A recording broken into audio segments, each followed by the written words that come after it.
When EU personal data powers AI, location matters.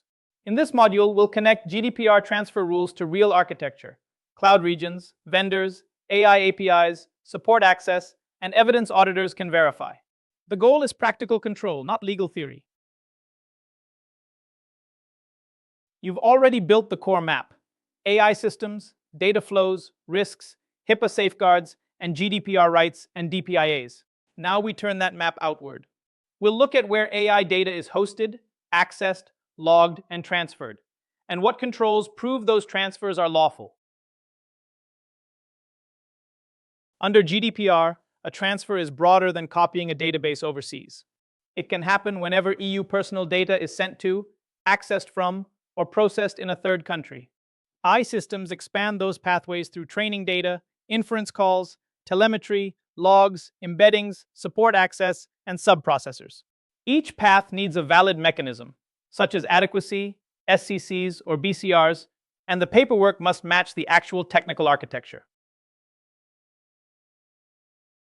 Cross-border risk mapping starts by following the data, not just the main database.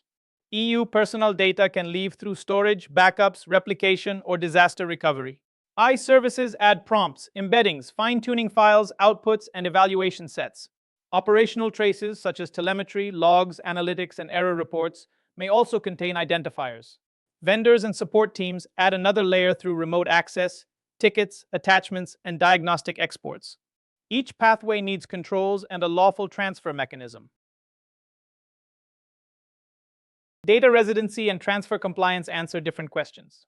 Residency asks where data is hosted or processed, such as in an EU cloud region. Transfer compliance asks who can access personal data from where and under what legal mechanism. EU hosting by itself is not enough. US support staff, remote administration, or non-EEA subprocessors can still create a transfer. Residency choices need to be paired with contracts, access controls, encryption, and documented safeguards. Residency-aware design treats geography as an architectural control, not an afterthought. Store prompts, embeddings, logs, backups, and model outputs in approved EU or EEA regions whenever personal data is involved. Use regional model endpoints or deploy models inside a controlled tenant. Keep EU and non-EU pipelines separate, including analytics and monitoring. Replication, failover, admin access, and disaster recovery all need defined rules, audit trails, and lawful transfer mechanisms before data crosses boundaries. Encryption helps only when the keys are controlled in a way that prevents practical access to readable data. For sensitive AI workloads, use customer-managed or external keys where possible, and keep them in the EEA when transfer risk requires it. Protect data in transit, at rest, in backups, in logs, and in model artifacts or feature stores. Then test the real question. Can the provider or vendor ever see plain text during support, processing, or troubleshooting? Often, cross-border risk starts with a person logging in, not a database moving. Treat every support, admin, or human review action as a controlled access event. Limit who can request access, from which region, and for what purpose. Require approval, MFA, just-in-time permissions, and automatic expiry. Record privileged sessions and review them. Keep personal data out of tickets, screenshots, exports, and diagnostics, especially when reviewers operate globally. Consider an EU hospital sending discharge notes to an external LLM. The prompt is not just text. It may be personal health data, and the response or embedding may be personal data too. The due diligence question is where that data goes, how long it stays, and whether it trains the provider's models. Strong controls include EEA endpoints, isolated enterprise processing, no training terms, short retention, deletion rights, and automated redaction before any API call. A transfer impact assessment asks a practical question. After data leaves the EEA, is it still protected to a GDPR equivalent level? For AI workloads, map what data moves, why it moves, who receives it, and where it can flow next. Then assess the destination country's legal risks, especially government access.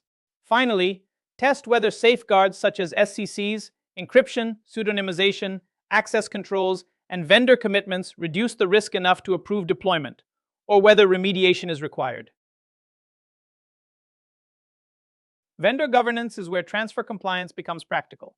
For every cloud provider, model vendor, support tool, or annotation partner, you need evidence in 4 areas: legal authority, data location, security posture, and operational control. That includes agreements and SCCs, proof of regional configuration, certifications or audit reports, and records of access, retention, and deletion. The aim is not to collect paperwork, it is to prove who touched the data, where, and under which safeguards.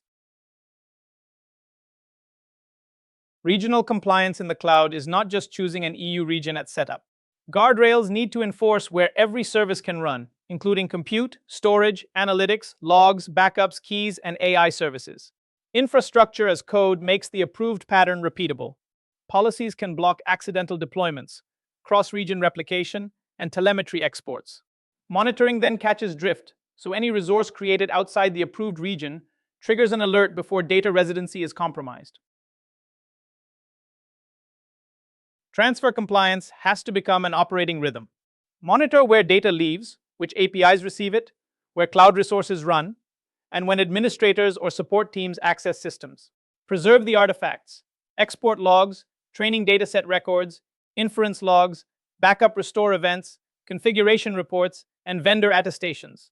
Periodic reviews tie those signals back to GDPR duties, DPIA findings, policies, and risk register items, so audits show controls are working, not just documented. A transfer control matrix turns legal requirements into system operations.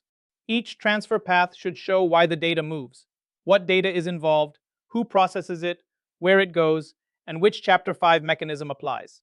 Link that path to safeguards such as encryption, localization, and access monitoring, along with evidence like SCCs, TIAs, DPAs, logs, and configuration records. Assign an owner and review cadence, so compliance stays active rather than becoming a one-time checklist. The main lesson is practical. GDPR compliance lives in architecture and operations. Track every data path, including APIs, logs, support access, and subprocessors. Enforce residency through regional design, key control, access limits, and cloud guardrails.